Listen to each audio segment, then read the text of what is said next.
Hello everyone, this is Sakshi Vishnoi. Welcome to magnetrons competition.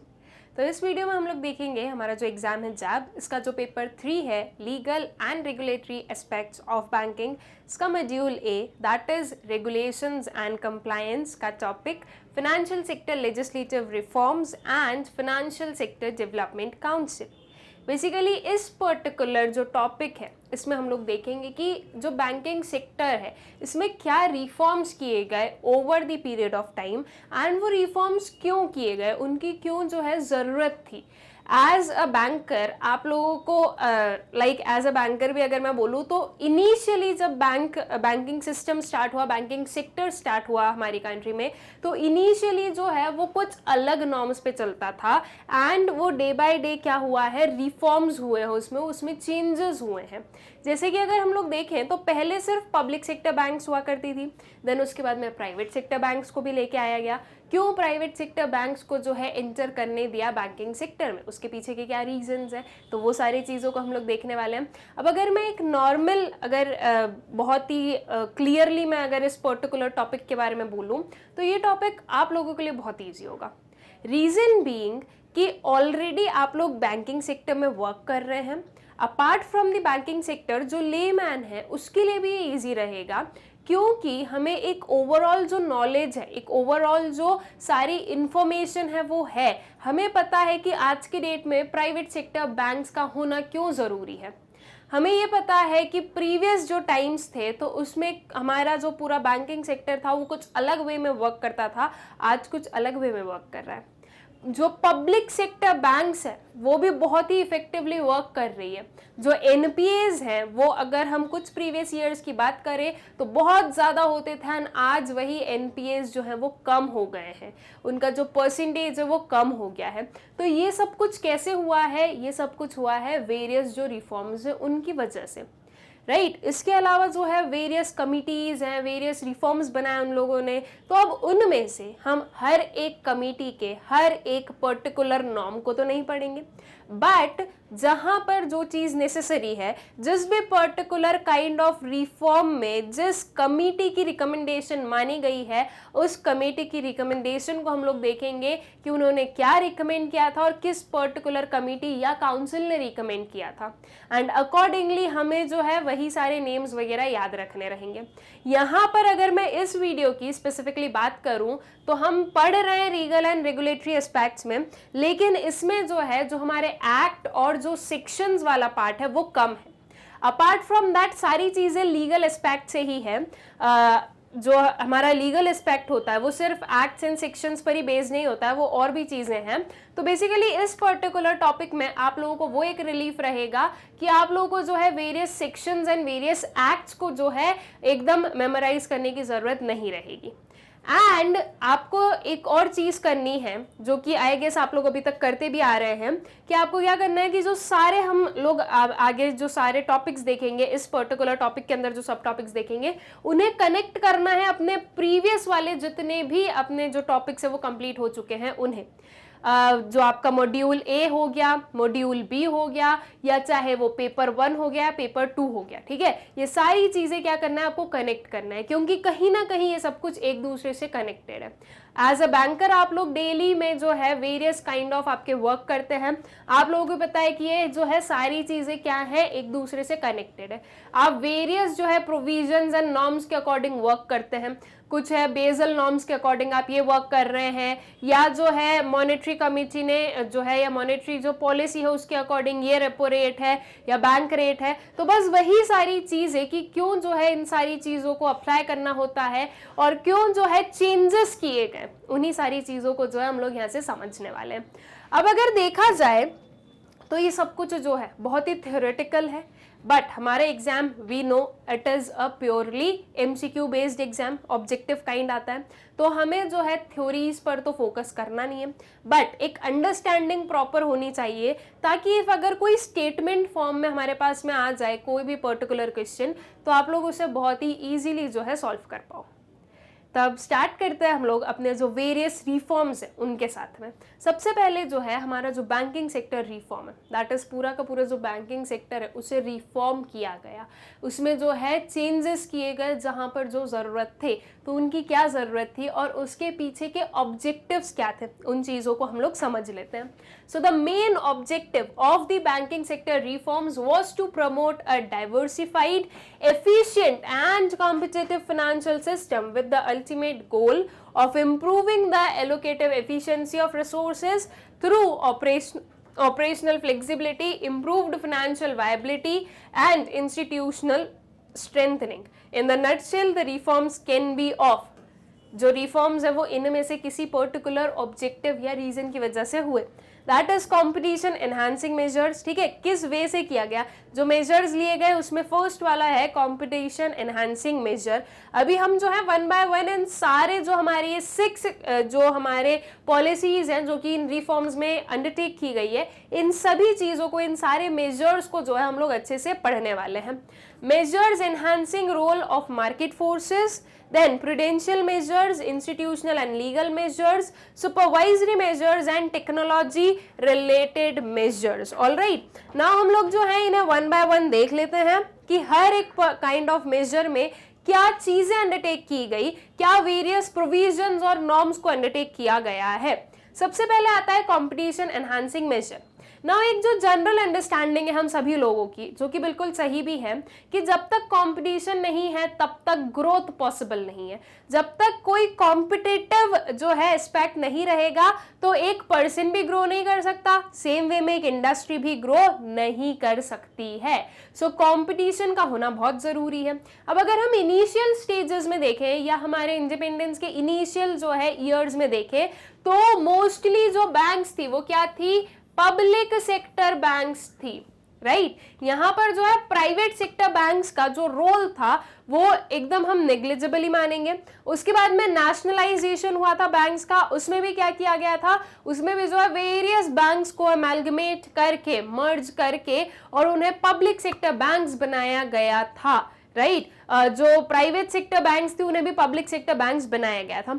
अब जब सारे ही पब्लिक सेक्टर बैंक्स हैं तो इनमें आपस में क्या कंपटीशन होगा, नॉट पॉसिबल, क्योंकि वो सारे एक ही एंटिटी ने तो होल्ड करके रखे हैं।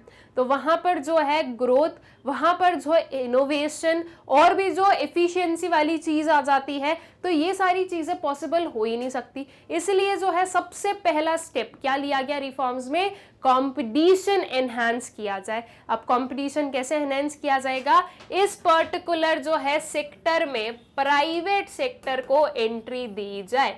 ऑब्वियस सी बात है, जो प्राइवेट सेक्टर होता है वो प्रॉफिट मोटिव से वर्क करता है, और जब कोई भी पर्टिकुलर सेक्टर या कोई भी पर्टिकुलर इंडस्ट्री अगर प्रॉफिट मोटिव से वर्क कर रही है, सो दे विल इंश्योर कि वो सारी चीजें प्रोवाइड करे जो कि उनके कस्टमर्स को चाहिए। वो जो है कस्टमर्स की डिमांड पर बिल्कुल क्या करेंगे, खरे उतरने की कोशिश करेंगे, ताकि मैक्सिमम कस्टमर्स जो है वो इन्हें अप्रोच करें और इनका फायदा हो सके।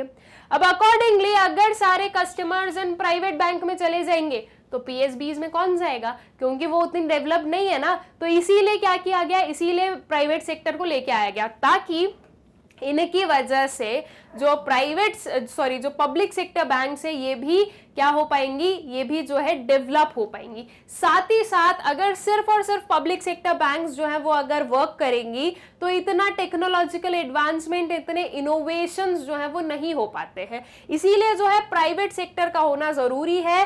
दीज पीपल और दीज सेक्टर या दिस सेक्शन जो होता है ये काफी इन्वेस्ट करता है, ये कैपिटल इन्वेस्ट करता है अपनी सारी चीजों को डेवलप करने में। सो अकॉर्डिंगली इन्हें देखकर या इनके जो भी इनोवेशंस वगैरह हैं उसे कंपीट करने के लिए जो पब्लिक सेक्टर बैंक है वो भी क्या करेगी, वो भी उसमें भी जो है हमें advancement and growth and development देखने को मिलेगा। सो अकॉर्डिंगली जो ओवरऑल पूरा सेक्टर है ये ग्रो करने वाला है।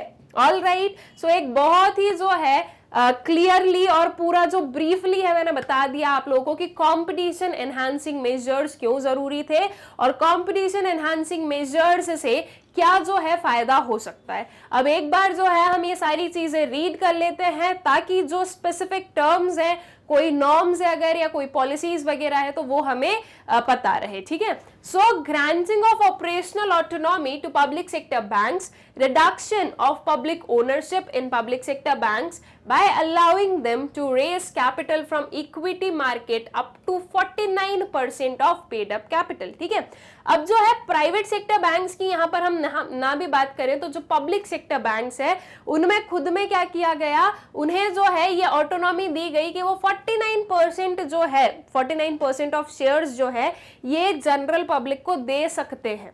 बस इसमें एक जो है एलिजिबिलिटी क्या रहती है किसी भी बैंक को पब्लिक सेक्टर बैंक बनने के लिए कि एटलीस्ट मिनिमम जो है 51% ऑफ शेयर्स जो है वो गवर्नमेंट के पास में होने चाहिए। ठीक है, दैट मीन्स 51% मेजॉरिटी हो जाता है, 50-50 कभी भी नहीं रहेगा क्योंकि फिर ऐसे में जो वोटिंग राइट्स वगैरह हैं वो सारे इक्वल हो जाएंगे। लेकिन जब 51% है that is majority of shares जो है वो अगर गवर्नमेंट होल्ड कर रही है तो उसे हम पब्लिक सेक्टर कहेंगे। सो अकॉर्डिंगली जो बचा हुआ 49% है दैट मीन्स ये बोला गया पब्लिक सेक्टर बैंक्स को कि आपको पूरा का पूरा 100% जो पेड अप कैपिटल है, जो शेयर्स है वो खुद के पास रखने की जरूरत नहीं है।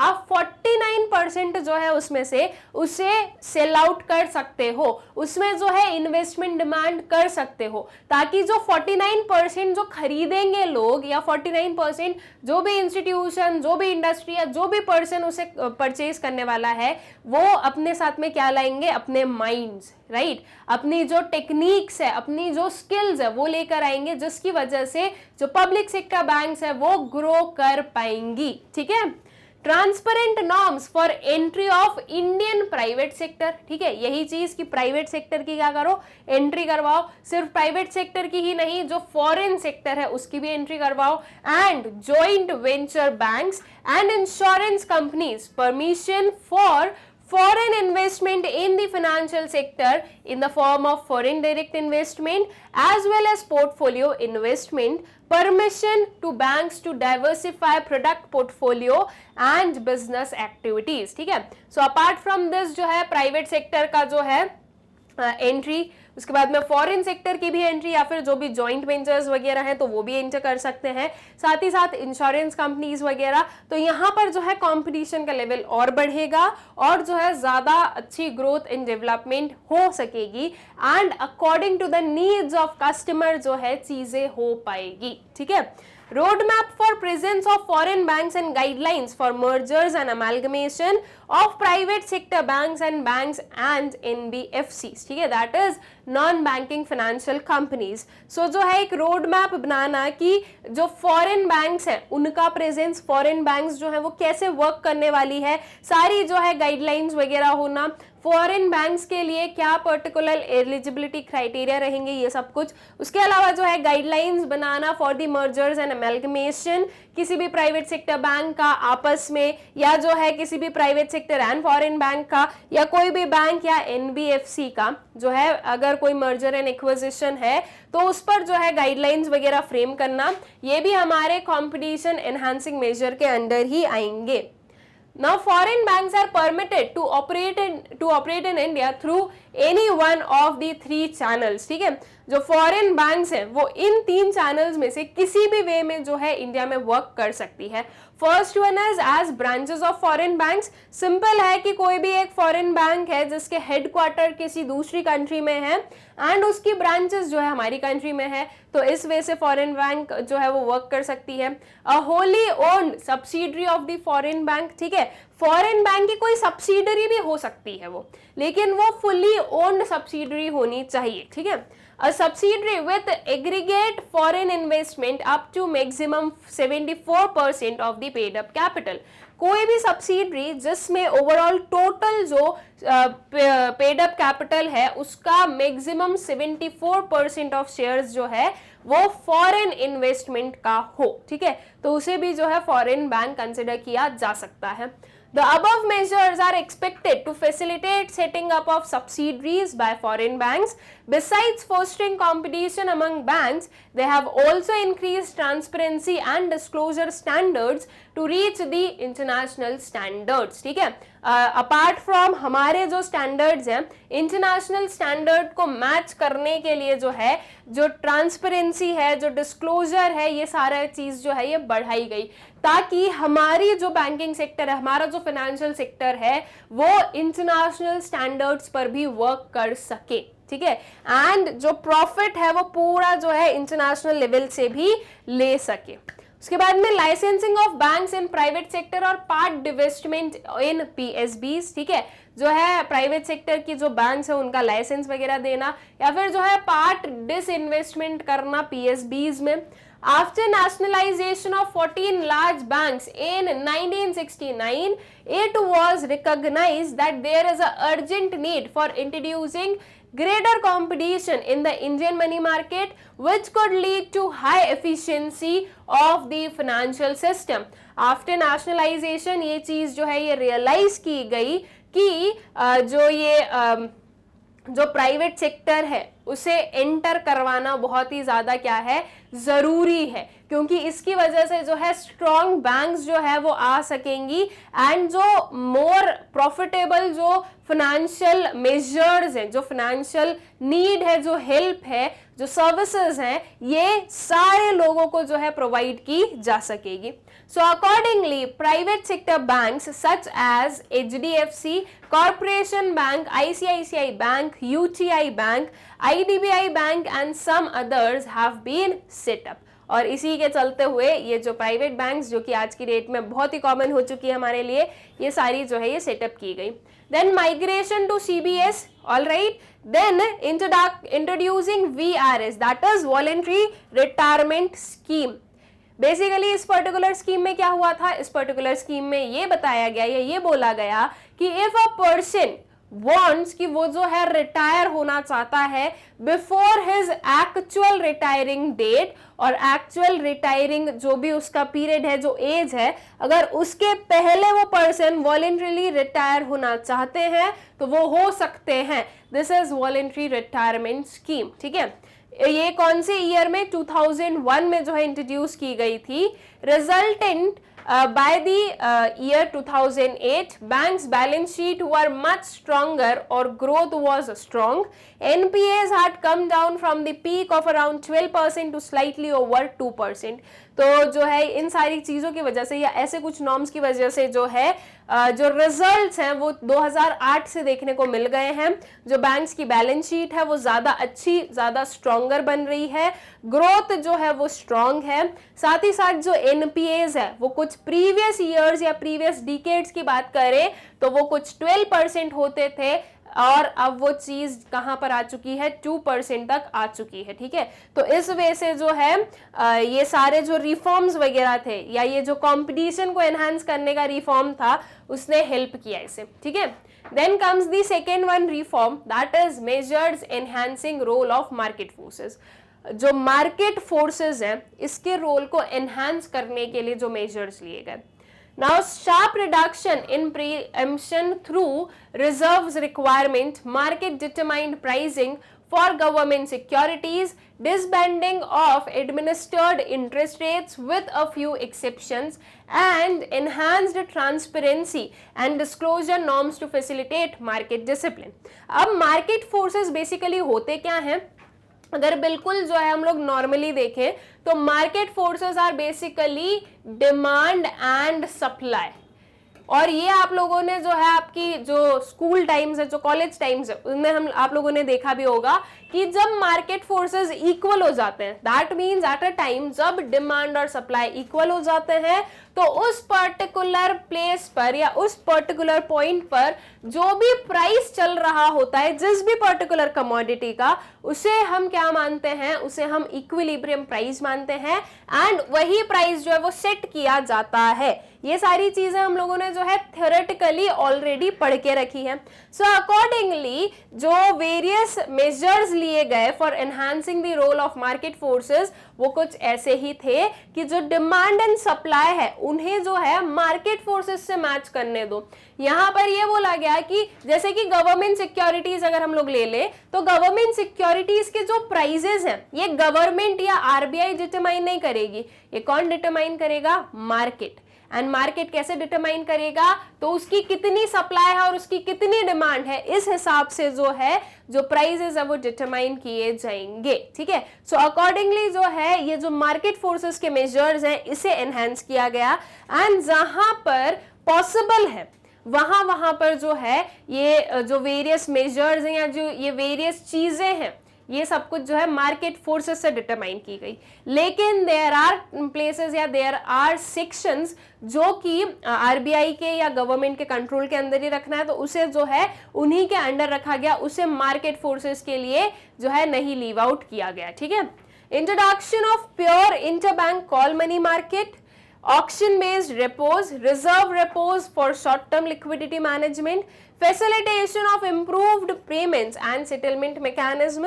ठीक है, इंटरबैंक कॉल मनी मार्केट जो है इसका इंट्रोडक्शन करना, दैट इज बहुत ही सिंपल चीज। आप लोगों को पता है कि कई बार ये होता है कि हर एक बैंक को क्या करना होता है, हर एक बैंक को जो है अपना एक मिनिमम रिजर्व बना के रखना होता है, बट कभी कभार ये सिचुएशन अराइज होती है कि जो बैंक का जो मिनिमम रिक्वायर्ड रिजर्व है वो मेंटेन नहीं हो पाया, या वो जो है वो किसी भी पर्टिकुलर रीजन से क्या हो गया है, उसमें हमें शॉर्टफॉल देखने को मिली। तो वो बैंक क्या करती है, वो बैंक जो है अपने जो फ्रेंड है, दैट मीन्स ये बैंक हम ले लेते हैं ए, ये बैंक जो है ये किससे हेल्प मांगेगी, बैंक बी से। डायरेक्टली आरबीआई के पास में नहीं जाते हैं, पहले किसके पास में जाएंगे, जो भी दूसरी बैंक है उनके पास में जाते हैं, एंड यहां से जो है कॉल मनी की डिमांड की जाती है। दैट मीन्स कि ऐसा मनी जो कि ओवरनाइट के लिए दिया गया हो या जो है ओवर फोर्टनाइट के लिए दिया गया हो, ठीक है, 2 डेज 3 डेज जो भी इनके बीच में म्यूचुअल अंडरस्टैंडिंग है। वैसे बेसिकली ओवरनाइट के लिए होता है कि इन्हें जो है अपना जो एक पर्टिकुलर डे का या किसी भी फोर्टनाइट का अगर वो पूरा बैलेंस बता रहे हैं तो उसमें जो है उनको अगर शॉर्टफॉल आ रही है तो इन्होंने जो है बैंक बी से हेल्प मांगी कि आप जो हो हमें सिर्फ आज के लिए दे दीजिए, हम आपको कल वापस रिटर्न कर देंगे, राइट। तो ये जो है ओवरनाइट की जो भी रिक्वायरमेंट्स है उसे फुलफिल करने के लिए इंटरबैंक कॉल मनी मार्केट जो है इसका इंट्रोडक्शन वगैरह किया गया, ताकि जो है यहाँ पर ट्रांसपेरेंसी रहे और चीजें जो है वो एफिशिएंटली एंड स्मूथली वर्क कर सके, बहुत ज्यादा रिस्ट्रिक्शंस ना हो, जहां पर जरूरत है वहां पर रिस्ट्रिक्शंस लगाओ, बाकी जो है फ्रीली वर्क करने का एक जो है सिनेरियो क्रिएट किया गया था। Significant advancement in dematerialization and markets for securitized assets developed, ठीक है। तो जो है एडवांसमेंट किया गया किसका, डीमटेरियलाइजेशन का। दैट मीन्स आप लोगों को भी बहुत अच्छे से पता है कि इनिशियली अगर हम लोग बात करें तो सारी चीजें जो है वो हार्ड कॉपी में होती थी, राइट, जो पेपर्स हैं जो डॉक्यूमेंट्स है उसमें होती थी, एंड आज वही चीजें हम लोग देखें तो बेसिकली जो है आपकी जो सॉफ्ट कॉपीज है वो ज्यादा वर्क करती है, और बहुत बार जो है जो सारा आइडेंटिफिकेशन वगैरह है वो सॉफ्ट कॉपीज के थ्रू ही कर लिया जाता है। सो ये सारी चीजें कि एक प्रॉपर जो है डीमटेरियलाइजेशन किया जाए, जो हाथ में पेपर है उसे क्या किया जाए, उसे सॉफ्ट कॉपी में कन्वर्ट किया जाए, और वो वहां पर सेफ भी रहती है, साथ ही साथ स्टोरेज की भी प्रॉब्लम नहीं आती है, जो थेफ्ट वगैरह है उसकी प्रॉब्लम नहीं है, फायर वगैरह जो एक्सीडेंटल इश्यूज है उससे जो है प्रॉब्लम नहीं अराइज होती है, ठीक है।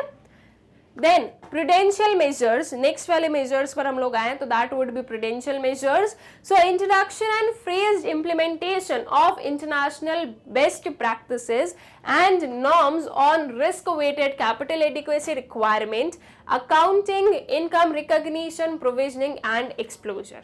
सो जो प्रूडेंशियल मेजर्स है उसमें बेसिकली जो है जो इंटरनेशनल बेस्ट प्रैक्टिसेस है उनका इंट्रोडक्शन और फेज्ड इम्प्लीमेंटेशन जो है इससे यहाँ पर डील किया गया। उसके अलावा जो है रिस्क वेटेड कैपिटल एडिक्वेसी जो है इससे रिलेटेड जो है सारे मेजर्स लिए गए, अकाउंटिंग, इनकम रिकॉग्निशन हो गया, प्रोविजनिंग हो गया, एक्सप्लोजर हो गया, इन सारे चीजों के जो मेजर्स है, इन सारी चीजों से रिलेटेड जो प्रोविजंस वेरियस एक्ट्स में बनाए गए हैं जो कि हम लोग ऑलरेडी पढ़ चुके हैं, ये सब कुछ किसके अंडर आते हैं, प्रूडेंशियल मेजर्स के अंडर आते हैं।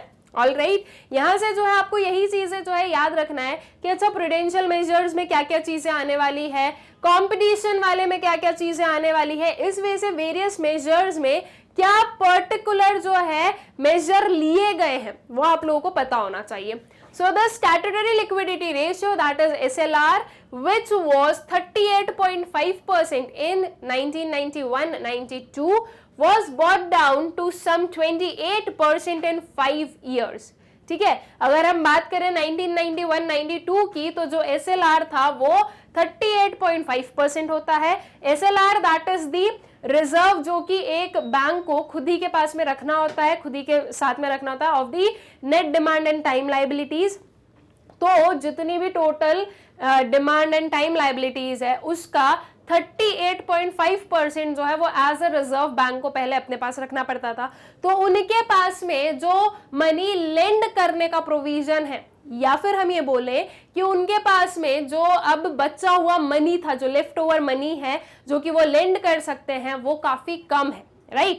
एज कंपेयर तो उसका जो प्रपोर्शन है, उसका जो परसेंटेज है वो कम है, क्योंकि उन्हें बहुत सारा एज अ रिजर्व रखना पड़ता था. देन जो है उसके बाद में कमिंग जो 5 इयर्स थे उसमें ये चीज जो है ये 28% पर लेकर आई गई. यहां से हम सीधा देख सकते हैं 10% का जो है फॉल. उसके अलावा अगर हम अभी रिसेंटली बात करें तो ये चीजें और भी चेंज हो गई है. Similarly CRR brought down from 14% to 10%. जो CRR है ये भी क्या हुआ, ये भी जो है इसका भी जो रेट है वो कम किया गया. ये इनिशियली 14% था, देन उसे 10% तक लेके आया गया बाय 1997. ठीक है. The reduction in SLR and CRR continued and presently they are 18.25% and 4% respectively by now of Jan 2020. ये जो डेटा है ये Jan 2020 का है. आप जब भी ये पर्टिकुलर एग्जाम दे रहे हो तब आपको स्पेसिफिकली जो है ये देखने हैं. ठीक है.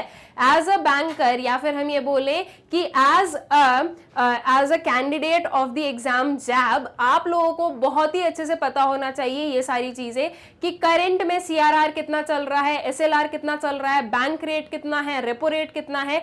ये जो रेट्स वगैरह है ये आप लोगों को पता होने चाहिए, बिकॉज आपका जो एग्जाम है वो आपसे वही डिमांड कर रहा है कि जब आप उस सेक्टर में हो तो आपको उस सेक्टर की पूरी नॉलेज होनी चाहिए. सो अकॉर्डिंगली आप जब भी आपका ये एग्जाम देने जाओगे उसके जो है पहले ये सारी चीजों को आपको चेक करना रहेगा. ठीक है. एंड एटलीस्ट जो है 1 मंथ तक का डेटा आपको देखना रहेगा, बिकॉज जो एग्जाम है वो सिर्फ एक दिन पहले का नहीं पूछेगा. ठीक है. वहां पर स्पेसिफिकली डेट वगैरह मेंशन रहेगी. सो अकॉर्डिंगली जो है आपको प्रॉपरली पता होना चाहिए कि अगर जैसे कि मान लीजिए 1 मंथ में भी कई बार होता है कि RBI ने जो है 3 बार जो है क्या कर दिए, रेट्स चेंज कर दिए. तो वो 3 बार कैसे रेट्स चेंज हुए, कितने कितने हुए, वो थोड़ा सा जो है आपको प्रॉपरली पता होना चाहिए. ठीक है. बहुत ज्यादा पुराने टाइम पर आपको नहीं जाना है कि आप 1 साल तक के रेट्स को वो जो है पढ़ने वाले हो. आपको जो है 1 मंथ का, जब भी आप एग्जाम दे रहे हो उसके 1 मंथ पहले का क्या करना है, सारी चीजों को एक बार रिवाइज कर लेना है, देख लेना है कि वेरियस रेट्स वगैरह क्या है. All right. Then the capital to risk weighted asset ratio, that is CRAR, of scheduled commercial banks SCBs introduced in 1992 stood at 14.2% as of March 2019, remained well above the regulatory requirement of 9.0%. Now इसके पहले सबसे पहले आता है कि what is capital to risk weighted ratio, that is CRAR. अब basically जैसे कि उसका नेम बता रहा है कि कितना जो है रिस्क वेटेड है, कितनी रिस्क है एक पर्टिकुलर बैंक की, उस रिस्क के जो है अबव कितना कैपिटल रखा जाए.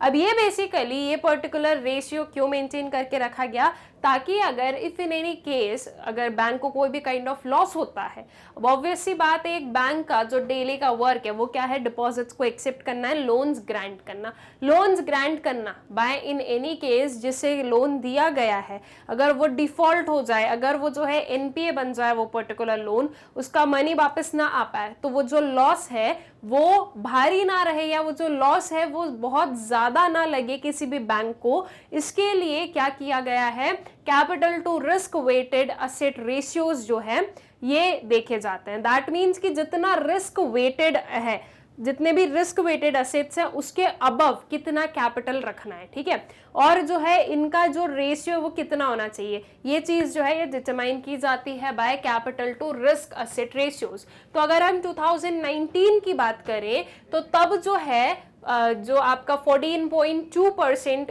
क्या था CRAR, जो कि एक जो मिनिमम बताया गया है कि इतना होना चाहिए उससे अबव था। मिनिमम बोला गया है कि 9% जो है ये होना चाहिए एंड उसके अबव देखने को मिला, तो ये काफी क्या था, ये काफी एक फेवरेबल कंडीशन रही। By taking into account the capital conservation buffer, that is CCB. Now what is capital conservation buffer? So basically ये भी हम कह सकते हैं कि एक काइंड से क्या है कि जैसे कि जो कैपिटल कंजर्वेशन जो बफर है उसमें यह बोला जाता है कि आपका जो एक्चुअल कैपिटल है, लेट से आपका एक्चुअल कैपिटल है 10 CR का, ठीक है, इतना जो एक बैंक का एक्चुअल कैपिटल है, इस कैपिटल के अबव कितना % जो है एक बैंक को मेंटेन करके रखना चाहिए। दैट मीन्स कि ये होता है कैपिटल कंजर्वेशन बफर, कैपिटल में बफर रखना। और बफर क्यों रखना, ताकि इफ एनी केस कोई भी अगर लॉसेस होते हैं तो उसे जो है वहां से सेटल किया जा सके। जो आपका capital to risk weighted asset ratio है वो बताता है कि जो रिस्क वेटेड असेट है और जो कैपिटल है उसमें क्या रेशियो जो है वो मेंटेन करके चलना है। एंड जो कैपिटल कंजर्वेशन बफर है ये बताता है कि आपका जो कैपिटल है उसके कितने % अबव का जो है हमें एक रिजर्व मेंटेन करके रखना है, दैट इज बफर जो है वो मेंटेन करके रखना है, जिसकी वजह से अगर कोई भी काइंड ऑफ इनकंटिजेंसी जो है अराइज होती है तो वो इफेक्ट ना करे आपकी जो पूरी बैंकिंग की फंक्शनिंग है, जो पूरा बैंकिंग का परफॉर्मेंस है उससे, ठीक है। So by taking into account the capital conservation buffer, some banks, especially public sector banks, that is PSBs, are falling short of the required 10.875% to overall. The government's effort to infuse capital into PSBs have significantly helped them to achieve this target, ठीक है। अब ये particular जो हमारे पास में percentage है या ये जो हमारे पास में एक फैक्ट गिवन है ये भी प्रीवियस ईयर्स का है, ठीक है। तो आपको जो है एक चीज हमेशा ध्यान रखनी है कि अगर ये कोई भी परसेंटेजेस वगैरह हैं तो इसे आप जब भी एग्जाम, आप इस पर्टिकुलर एग्जाम को अटेम्प्ट करने वाले हो उस ईयर में आप उसे जो है चेक कर लें कि कितना कितना जो है ये सारी चीजें चल रही है, ठीक है, जो रेट्स वगैरह हैं वो कितने हैं, ताकि जो है कोई भी काइंड ऑफ प्रॉब्लम अराइज ना हो। तो जो है इनिशियली देखा जाए अगर पब्लिक सेक्टर बैंक्स की हम लोग स्पेशली बात करें तो वहां पर जो है शॉर्टफॉल देखने को मिल रहा था in the capital conservation buffer, but with the help of government जो है वो कैपिटल इन्फ्यूज करती रही एंड उसे कैपिटल को इन्फ्यूज करने से, कैपिटल जो है वो इंक्रीज करने से जो है ये चीज ओवरकम की जा रही है, जो शॉर्टफॉल है इसे ओवरकम किया जा रहा है। The introduction of frameworks on counter cyclic capital buffer. अब देखिए काउंटर साइक्लिक कैपिटल बफर क्या है, तो ये बेसिकली हम बोलेंगे इसी का कैपिटल कंजर्वेशन बफर जो है उसी का एक एक्सटेंडेड पार्ट है। जो आपका काउंटर साइक्लिक कैपिटल बफर होता है वो टू फोल्डेड होता है, इसके टू फोल्डेड ऑब्जेक्टिव्स होते हैं। एक तो जो हमने यहाँ पर देख लिया that is capital conservation buffer वाला, कि जो है एक्स्ट्रा क्या रखा गया है, एक्स्ट्रा जो है बफर में जो है कैपिटल को कंजर्व करके रखा गया है, ठीक है। एंड काउंटर साइक्लिक क्यों बोला गया उसे इसलिए काउंटर साइक्लिक बोला गया है दैट इफ इन केस अगर जो है लॉसेस अराइज होते हैं तो इस लॉस को क्या किया जा सकता है, इस लॉस को काउंटर किया जा सकता है बाय दिस कैपिटल बफर, इसीलिए जो है इसे काउंटर साइक्लिक कैपिटल बफर का जो है नेम दिया गया। दैट इफ एनी केस कोई भी इनकंटिजेंसी होती है तो उसे जो है काउंटर किया जा सकता है by various measures. Leverage ratio basically जो है एक फाइनेंशियल स्टेबिलिटी जो है वो बताता है किसी भी पर्टिकुलर इंस्टीट्यूट की, ठीक है। तो लेवरेज रेशियो जो है वो ये बताता है कि फाइनेंशियली जो है कितनी स्टेबिलिटी है, या फाइनेंशियली ये लोग, ये पर्टिकुलर इंस्टीट्यूट या ये पर्टिकुलर जो बैंक है ये कितनी इसके पास में एबिलिटी है कि वो अपने जो सारे खर्चे हैं वो निकाल सके, साथ ही साथ जो लाइबिलिटीज वगैरह है वो भी सेट ऑफ की जा सके। तो लेवरेज रेशियो जो है वो भी ज्यादा अच्छा होना बहुत ही जरूरी हो जाता है। Then comes to the liquidity coverage ratio. So liquidity coverage ratio basically क्या होता है, तो लिक्विडिटी कवरेज रेशियो आपको ये बोलता है कि एटलीस्ट हर एक बैंक के पास में इतना जो है हाई क्वालिटी का लिक्विड एसेट होना चाहिए जो कि एटलीस्ट 30 डेज का जो पूरी वर्किंग है एक बैंक की उसके लिए सफिशिएंट हो। ऑलराइट, इतना लिक्विड असेट्स जो है ये बैंक के पास में मेंटेन्ड होना चाहिए। This is the liquidity coverage ratio, all right, देखिए यहाँ पर जो है आपके पास में वेरियस टर्म्स है, वेरियस टर्म्स को आप अच्छे से समझ लीजिए कि सबका मतलब क्या है और सब में क्या क्या डिफरेंसेस है, ताकि जो है आपको कोई भी काइंड ऑफ जो है आगे प्रॉब्लम ना हो। सो लिक्विडिटी कवरेज रेशियो बेसिकली ये बताता है, या वो ऐसा रेशियो होता है, ऐसा प्रोपोर्शन होता है जो कि ये डिफाइन करता है कि जो बैंक्स हैं उनके पास में इतना हाई क्वालिटी का लिक्विड एसेट्स होना चाहिए जो कि एटलीस्ट 30 डेज के लिए सफिशिएंट हो एक बैंक की वर्किंग के लिए, ठीक है। उसके बाद में net stable funding ratio, that is NSFR। Net stable funding ratio क्या है कि इतनी जो है फंडिंग होनी चाहिए, एक स्टेबिलिटी जो है वो मेंटेन रहे बैंक में, ठीक है, एक स्टेबिलिटी को मेंटेन करने के लिए। अब इसका जो रेशियो है वो कैसे बताया जाता है, तो एक्चुअल में जो है कितने फंड्स हैं जिसकी वजह से एक्चुअल जो फंड्स अवेलेबल हैं बैंक में, ठीक है, इसका रेशियो किसके साथ में देखा जाता है, जो रिक्वायर्ड फंड्स है फॉर दी स्टेबिलिटी, ठीक है। तो रिक्वायर्ड फंड्स के साथ में जो है इसका रेशियो देखा जाता है, the actual funds and the required funds, ठीक है। And for the better management of concentration risk and in order to align Indian banks with the international norms, guidelines on large exposures which became effective from April 1, 2019 introduced, ठीक है। तो ये सारे जो various kind of measures हैं, जो various kind of ratios वगैरह हैं, जो वेरियस हमारे पास में कैपिटल बफर वगैरह हो गए, तो ये जो है ये सारे इंट्रोड्यूस किए गए ताकि जो बेटर फंक्शनिंग है वो हो सके एक बैंक में, ठीक है। Then measures to strengthen risk management through recognition of different components of risk assessment of risk weights to various asset classes or norms on connected, ठीक है। जो है वेरियस जो है मेजर्स लेना ताकि जो रिस्क मैनेजमेंट है उसे स्ट्रेंथन किया जा सके, जो रिस्क है उसे रिकॉग्नाइज किया जा सके, वहां पर जो है समझा जा सके कि हाँ इस पर्टिकुलर पार्ट पे जो है रिस्क हमें देखने को मिल सकती है, ठीक है। तो ये सारी चीजें। उसके बाद में lending risk concentration, application of marked to market principle for investment portfolio and limits on deployment of funds in sensitive activities started, ठीक है। जो लेंडिंग है, जो रिस्क कंसंट्रेशन है, जो मार्क्ड टू मार्केट एप्लीकेशन है, प्रिंसिपल्स ऑफ इन्वेस्टमेंट पोर्टफोलियो हो गए, ये सारी चीजें जो है ये भी स्टार्ट की गई। Then know your customer and anti money laundering guidelines, इसके हमने बहुत स्पेसिफिकली और बहुत ही अच्छे से जो है पढ़ा है, इसके बारे में एक एक चीजों को समझा है in our paper 1 module B, ठीक है। तो आई गेस कि वो चीजें आप लोगों ने ऑलरेडी जो है कंप्लीट कर ली है। So know your customer and जो एंटी मनी लॉन्ड्रिंग पॉलिसीज है, जो गाइडलाइंस है, introduction of Basel 2 and Basel 3 guidelines, introduction of capital charge for market risk, higher graded provisioning of for NPAs, guidelines for ownership and governance, securitisation and डेप्थ restructuring mechanism norms, ठीक है। ये सारी चीजें भी क्या की गई, ये सारी चीजें भी इंट्रोड्यूस की गई जिसकी हेल्प से जो इफेक्टिवनेस है वो हमें देखने को मिल सके। देन नेक्स्ट मेजर आता है हमारे पास में introduction of prudential IRAC norms, ठीक है। What are IRAC? IR को हम बोलेंगे इनकम रिकॉग्निशन एंड AC को हम बोलेंगे असेट क्लासिफिकेशन। इस चीज को भी हम लोग अपने पेपर 1 में बहुत अच्छे से पढ़ चुके हैं। आई गेस कि आप लोगों ने वो चीजें देख ली है ना, आप लोगों को क्लियर है कि इनकम कैसे रिकॉग्नाइज की जाएगी एंड असेट क्लासिफिकेशन कैसे किया जाता है। Asset classification in various manners, जो सब स्टैंडर्ड असेट्स हैं, देन जो आपके डाउटफुल असेट्स बन जाते हैं, राइट, या जो है इसके अलावा जो है आपके डेप्थ क्रिएटिंग असेट्स, NPAs वगैरह जो हैं, ये कैसे आप क्लासिफाई करते हो। तो जो है प्रूडेंशियल IRAC norms जो है ये इंट्रोड्यूस किए गए। So the RBI has introduced in a phased manner prudential norms for income recognition, asset classification and provisioning for the advances portfolio of the bank so as to move towards greater consistency and transparency in a published account, ठीक है। तो ये जो particular major है या ये जो particular step है ये काफी इफेक्टिव रहा एंड काफी जरूरी भी था, ठीक है, कि जो है income recognition and asset classification किया जाए। The policy of income recognition should be objective and based on record of recovery rather than on any subjective consideration, ठीक है।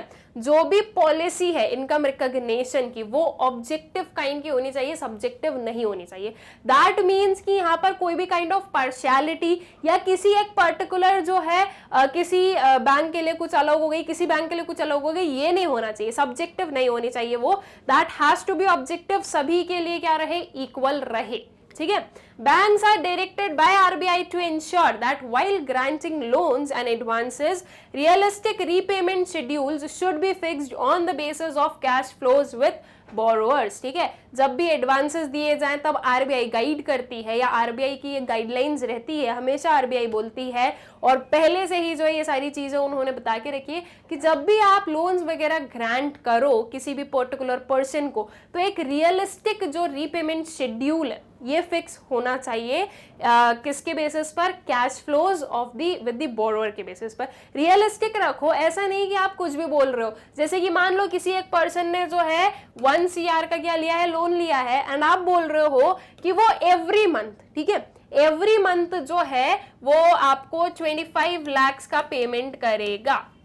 नाउ अगर 25 लाख हम एवरी मंथ ले लें तो ऐसे में तो कितने में, हमारे 4 मंथ्स में जो है क्या हो जाएगा, 4 मंथ्स में आपका जो है 1 CR क्रॉस हो जाएगा, राइट, मतलब क्रॉस नहीं हो जाएगा, कंप्लीट हो जाएगा। तो क्या ये चीज पॉसिबल है? ये पॉसिबल नहीं है, दिस इज नॉट रियलिस्टिक, ठीक है। तो जो भी रीपेमेंट शेड्यूल्स रखे जाएं वो रियलिस्टिक रीपेमेंट शेड्यूल्स रखे जाएं, ताकि आगे चलकर एक बोरोअर और एक बैंकर दोनों के लिए ही जो है कोई भी काइंड ऑफ प्रॉब्लम्स अराइज ना हो।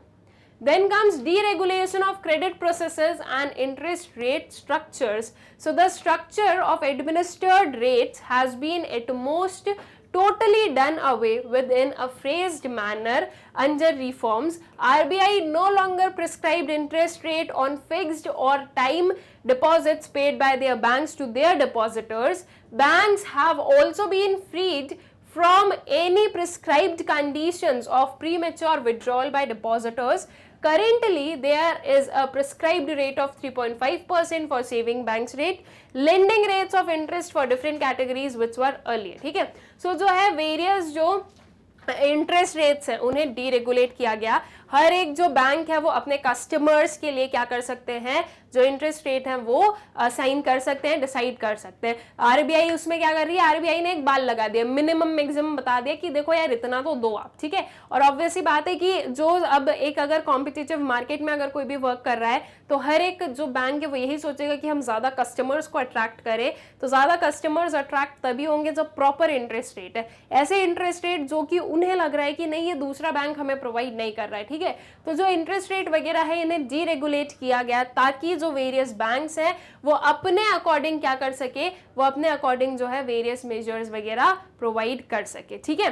देन हमारे पास में नेक्स्ट वाला आता है that is institutional and legal measures, ठीक है। इसी में अगर हम लोग देखें तो जो इंस्टीट्यूशनल और लीगल मेजर्स लिए गए वो, so setting up of लोक अदालत, that is people's court, debt recovery tribunals, asset reconstruction companies, settlement advisory committee, right, for quicker recovery and restructuring, various जो है इंस्टीट्यूशनल मेजर्स लिए गए, वेरियस इंस्टीट्यूशंस फ्रेम किए गए अलग अलग काइंड ऑफ प्रॉब्लम के लिए, या जो हम बोले कि जहां पर बहुत ज्यादा प्रॉब्लम्स देखने को मिलती है तो उनके लिए जो है वेरियस ट्रिब्यूनल्स बना दिए या वेरियस कमिटीज बना दी, वेरियस जो है सेल्स बना दिए, ताकि जैसे जो प्रॉब्लम है वो वहां जाए।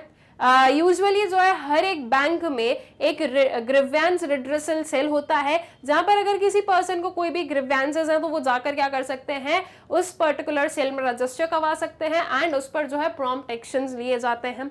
सो अकॉर्डिंगली अलग अलग प्रॉब्लम के हिसाब से अलग अलग काइंड ऑफ जो है इंस्टीट्यूशनल जो है फ्रेमवर्क हमें देखने को मिला। तो ये मेजर भी जो है काफी इफेक्टिव रहा है, इससे जो है कस्टमर सेटिस्फैक्शन बेटर हुआ। सेकेंड चीज की जो बैंक्स की फंक्शनिंग है वो भी बेटर हुई, ठीक है। promulgation of securitization and reconstruction of financial assets and enforcement of security interest Act 2002, that is SARFAESI Act 2002 and its subsequent amendment to ensure creditor rights, ठीक है। सो ये जो पर्टिकुलर SARFAESI Act है 2002 का, इसका इम्प्लीमेंटेशन ये भी बहुत ज्यादा एफिशिएंट था। Setting up of credit information bureau of India limited, that is CIBIL, for information sharing defaulters as also other borrowers। CIBIL बहुत ही जो है कॉमन टर्म है आप लोगों के लिए। जब भी आप किसी को भी कोई भी लोन्स एडवांसेस ग्रांट करते हैं या किसी का डिपॉजिट अकाउंट भी ओपन करते हैं तो आप क्या चेक करते हैं, सिबिल चेक करते हैं उसका कि इस पर्सन का सिबिल कैसा है। दैट मीन्स कि ये जो पर्सन है, ये हमारा जो पूरा फाइनेंशियल मार्केट है या जो ये सारे फाइनेंशियल जो टर्म्स है, जो इंस्टीट्यूशंस है, इसमें इस पर्सन की फंक्शनिंग कैसी है। इज दिस पर्सन ट्रस्टवर्दी, क्या इसका जो मनी है वो सही है हमें लेना, इसका जो डिपॉजिट अकाउंट है वो ओपन करना सही है या नहीं है, या इसे लोन देंगे तो क्या उसका रिटर्न आने का प्रोबेबिलिटी कितना है। सो अकॉर्डिंगली सिबिल के अकॉर्डिंग जो है ये सारी चीजें देखी जाती है। So that is credit information bureau of India limited. अब कोई एक पर्सन जो है एक बैंक में लोन ले रहा है और वो दूसरी बैंक में भी जाएगा इफ अगर लोन लेने या कोई भी पर्टिकुलर चीज जो है, कोई भी पर्टिकुलर सर्विस को अंडरटेक करने, तो वो जो दूसरी बैंक है वो उसका सिबिल स्कोर चेक कर सकती है। एंड सिबिल स्कोर्स जो है वो वेरियस टर्म्स पर जो है बताए जाते हैं, that this is a good score, this is a moderate score और अ बैड स्कोर और very bad score. So accordingly आप लोग उसी वे पर जो है आगे की कोई भी जो आपका फंक्शनिंग है वो अंडरटेक करते हो। So setting up of Clearing Corporation of India Limited, that is CCIL, to act as the central counterpart for facilitating payments and settlement system relating to fixed income securities and money market instruments। ठीक है, इसके अलावा जो है clearing corporation of India limited का क्या करना, setup करना, जो कि एक जिसे हम क्या बोल सकते हैं कि इसका फंक्शन क्या है, facilitating payments and settlement system relating to fixed income securities and money market instruments। ठीक है, तो इन सारी चीजों से रिलेटेड जो सारा सेटलमेंट वगैरह है that can be done by CCIL। all right, then supervisory measures क्या लिए गए।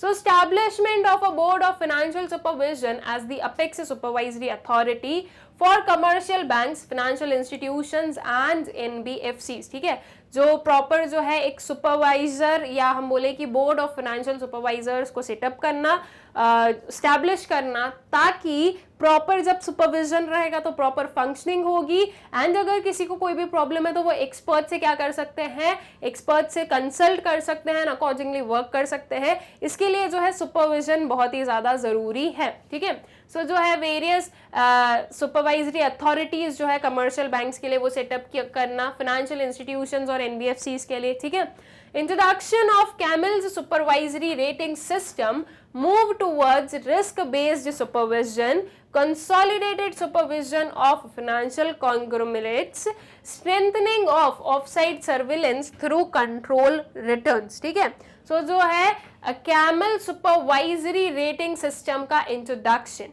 नेम्स आप लोगों को याद रखने। ठीक है, सो जो है कैमल सुपरवाइजरी रेटिंग सिस्टम को इंट्रोड्यूस किया गया, इसमें बेसिकली जो है एक मूव था towards the risk based supervision. ठीक है, मतलब कि एक अलग अलग क्या किया गया, अलग अलग जो है उसमें डिवाइड कर दिया कि कहां पर किस वे का सुपरविजन चाहिए। रिस्क बेस्ड सुपरविजन अलग कर दिया, कंसोलिडेटेड सुपरविजन जो है फाइनेंशियल कॉन्ग्लोमरेट्स का उनका अलग हो गया, जो है ऑफ साइड सर्विलेंस या जो कंट्रोल रिटर्न्स हैं उनके हेल्प से जो है ऑफ साइड सर्विलेंस इसको प्रोवाइड किया गया। दैट मीन्स कि ये नहीं कि जो है ओवरऑल सुपरविजन, एक स्पेसिफिकली अलग अलग जो आपके प्रॉब्लम्स हैं, जो अलग अलग आपके सेक्शंस हैं, उनके लिए वेरियस जो है सुपरविजन्स प्रोवाइड करना। Recasting of the role of statutory auditors, increased internal control through strengthening of internal audit। internal audit को strengthen करना और जो proper auditors हैं उनकी help से, या ये जो auditors जो हैं सेटअप किए गए, नॉट सेटअप किए गए, जो अपॉइंट किए जाते हैं, ऑडिट रिपोर्ट्स जो बनाई जाती है उससे जो है एक क्लियर पिक्चर समझ में आती है। क्योंकि ऑडिटर्स जो है वो पार्शियल बेसिस पर कोई वर्क नहीं करेंगे, उनका जो है बैंक से कोई भी लेना देना नहीं होता है, एक इंडिविजुअल बैंक से। उनका काम है कि एक जो है ट्रू पिक्चर सामने लाना। तो जो वेरियस बैंक्स है उन्हें खुद को भी अपनी जो वर्किंग है उसके बारे में इंफॉर्मेशन मिलेगी, साथ ही साथ जो हमारे अपेक्स बॉडीज हैं लाइक आरबीआई एंड ऑल, उन्हें उन तक भी ये जब इंफॉर्मेशन जाएगी तो उन्हें भी समझ में आएगा कि कहाँ पर क्या प्रॉब्लम है या कहाँ पर जो है कोई प्रॉब्लम नहीं है। तो जहां पर भी प्रॉब्लम होगी as per the situations and circumstances and the problem, उन्हें जो है सोल्यूशन बताया जाएगा एंड गाइड किया जाएगा वेरियस बैंक्स को। ठीक है, strengthening corporate governance, enhanced due diligence on important shareholders, fit and proper test for directors etcetera introduced. ठीक है, अब ये सारी चीजें जो है ये हम लोग अपने प्रीवियस जो टॉपिक्स हैं उनमें भी देख चुके हैं। Then comes the technology related measures, जो हमारे ये जो बैंकिंग सेक्टर रिफॉर्म्स है उसमें जो लास्ट वाला हमारा मेजर है that is technology related measures. So setting up of infinite as the communication backbone for the financial sector, introduction of negotiated dealing system that is NDS for screen based trading in government securities। ठीक है, infinite का setup करना, उसके बाद में जो है NDS जो है इसको इंट्रोड्यूस करना, that is negotiable dealing system जो है इसे बनाना कि आप जो हो टेक्नोलॉजिकली क्या कर सकते हो, नेगोशिएट कर सकते हो, that you want this price, the person who is selling something wants this price, तो जो है वहीं पर ही नेगोशिएशन भी हो सकता है। सो जो है प्रॉपर नेगोशिएशन डीलिंग सिस्टम बनाना ताकि जो स्क्रीन बेस्ड ट्रेडिंग है गवर्नमेंट सिक्योरिटीज की वो हो सके। ठीक है, वहीं पर ही जो है सारी चीजें हो सके, किसी का भी जो है इन पर्सन मिलना जरूरी नहीं होता है। Promulgation of payment and settlement system act 2007, introduction of RTGS, NEFT, ECS, ATMs, mobile banking, internet banking, e-commerce, immediate payment services that is IMPS, unified payment interface that is UPI etc. ये सारी चीजें क्या है, technologically based है। आज की date में technologically based services जो है वो ज्यादा जो है अवेल की जाती है apart from a person going to the bank. ठीक है, जो एक पर्सन है वो फिजिकली बैंक विजिट करना इतना पसंद नहीं करता जितना वो खुद जो है अपने मोबाइल पर ये सारी चीज़ों को, ये सारी जो सर्विसेज है उन्हें अवेल करना पसंद करता है, राइट। बिकॉज ऑब्वियस सी बात है कि जब हमें पता है कि हमारे फिंगर टिप्स पर काम हो रहा है तो हम क्यों जाएं, इतनी मेहनत करें और बैंक में जाए, वहां जाकर किसी को बोलें वो करेंगे, ये चीज़ तो हम खुद ही कर लेंगे। तो ये जो है ये सब कुछ टेक्नोलॉजिकल एडवांसमेंट से हुआ है, एंड टेक्नोलॉजिकल एडवांसमेंट जो है वो बिल्कुल नीड ऑफ द आवर बन चुकी है आज की डेट में, because everything is driven by technology, right. तो इसके लिए जो है टेक्नोलॉजिकल रिलेटेड मेजर्स भी लिए गए थे। नाउ यहाँ तक जो है हमारे रिफॉर्म्स हो गए बैंकिंग सेक्टर के। अब आते हैं हमारे पास में reforms of the monetary policy. अब मॉनेटरी पॉलिसी में क्या वेरियस रिफॉर्म्स किए गए उन्हें हम लोग देख लेते हैं। Twin objectives of maintaining price stability and ensuring availability of adequate credit of productive sectors of the economy to support growth continue to govern the stance of monetary policy. Though the relative emphasis on these objectives have varied depending on the importance of maintaining an appropriate balance. Monetary policy that is जो एक central bank की various policies होती है जिनसे वो जो है various banks पर क्या करती हैं, डायरेक्शंस देती हैं, राइट, कि जो है इतना रेट ऑफ इंटरेस्ट है या ये क्रेडिट कंट्रोल है, ये सारी चीज़ें। तो वही जो है मॉनेटरी पॉलिसी है, और मॉनेटरी पॉलिसी में भी जो है रिफॉर्म्स वगैरह लेकर आए गए थे। So the reflecting the increasing development of financial market and greater liberalization, use of broad money as an intermediate target has been de-emphasized and a multiple indicator approach has been adopted। ठीक है, so जो है ये जो increasing development और जो financial market है उसमें जो greater liberalization वगैरह इन सारी चीज़ों का जो growth है, इसकी वजह से जो है एक प्रॉपर जो है उसमें जो मॉनेटरी पॉलिसी है उनमें भी रिफॉर्म्स किए गए थे। The emphasis has been put on development of multiple instruments to transmit liquidity and interest rate signals in the short term in a flexible and bi-directional manner। ठीक है, जो emphasis है वो किस पर था, जो various multiple instruments जो कि सेंट्रल बैंक जो है वो यूज करती है, राइट। तो उन सारे जो वेरियस इंस्ट्रूमेंट्स हैं उन पर एक मेन एम्फेसिस था और उनके डेवलपमेंट पर मेन एम्फेसिस था कि उन्हें कैसे डेवलप किया जाए, क्या चीज़ें सही रहेंगी, कैसे उन्हें यूज किया जाएगा, ये सारी चीज़ें। Increase in the interlinkage between various segments of the financial market including money, government security and forex markets. Instruments move from direct instruments such as administered interest rates reserves requirement, selective credit control such as open market operations, purchase and repurchase of government securities for the conduct of monetary policy. So जो है various ये जो सारे instruments है, direct instruments हो गए, कुछ indirect instruments हो गए, ये सारे जो इंस्ट्रूमेंट्स हैं इनके साइड जो है एक मूव किया गया है या इन्हें जो है अपने जो प्रॉपर फंक्शनिंग है उसमें लेकर आया गया था, ताकि जो प्रॉपर एक इकोनॉमिक बैलेंस है वो मेंटेन्ड रह सके और इकोनॉमी जो वो है, जो इकोनॉमी है वो एक सही डायरेक्शन में वर्क कर सके। एंड ऑल्सो जो सेंट्रल गवर्नमेंट है वो प्रॉपरली जो है with the help of these instruments various जो कमर्शियल बैंक्स है उन्हें कंट्रोल कर सके। So introduction of liquidity adjustment facility, that is LAF, which operates through repo and reverse repo auctions, effectively provide a corridor for short term interest rate. LAF has emerged as the tool for both liquidity management and also as a signaling device for interest rate in the overnight market. ठीक है, जो liquidity adjustment facility है इसका जो introduction था वो काफी जो है एक क्रूशियल या एसेंशियल जो है इंट्रोडक्शन हम बोल सकते हैं इस पर्टिकुलर हमारा जो फाइनेंशियल मार्केट है इसमें। Use of open market operations, ठीक है, to deal with overall market liquidity situation, especially those emanating from capital flows. Then goes to the introduction of market stabilization scheme as an additional instrument to deal with enduring capital inflows without affecting short term liquidity management role of LAF etcetera. देखिए यहाँ से जो है आपको जो है कि इनके जो मेन पॉइंट्स हैं उन्हें जो है आपको नोट डाउन कर लेना है कि क्या क्या चीजें यहाँ पर इंक्लूड हमारी हो रही है, ठीक है। Then reforms in financial market देखते हैं अब हम लोग। मॉनेटरी पॉलिसीज या मॉनेटरी जो प्रॉपर इंस्ट्रूमेंट्स है, सिस्टम्स है, उनका जो है चेंजेस हम लोगों ने देखा। अब आता है फाइनेंशियल मार्केट पर जो रिफॉर्म्स हैं वो। The success of a framework that lies on indirect instruments of monetary management such as interest rate, the reforms in the sector in nutshell can be, जो success है वो किस पर है, interest rate पर था, that is जो various repo rates, banks rate, right, ये सारी जो चीजें हैं वही जो है सबसे ज्यादा क्या है, सबसे ज्यादा emphasis वाली जो है चीज हमें देखने को मिल रही है। और भी अगर हम लोग देखें तो अगर पूरा इन दी नटशेल अगर हम देखें, एक अगर हम कंक्लूडिंग पॉइंट देखें तो क्या क्या चीजें हैं जिनकी वजह से ये जो रिफॉर्म्स हैं ये सक्सेसफुल रहे हैं।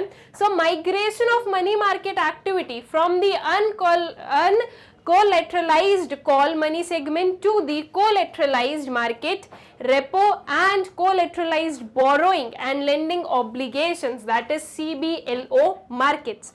The shift of activity from uncollateralized to collateralized segments of the market has largely resulted from measures relating to limiting the call market transactions of banks to banks and primary dealers only, ठीक है।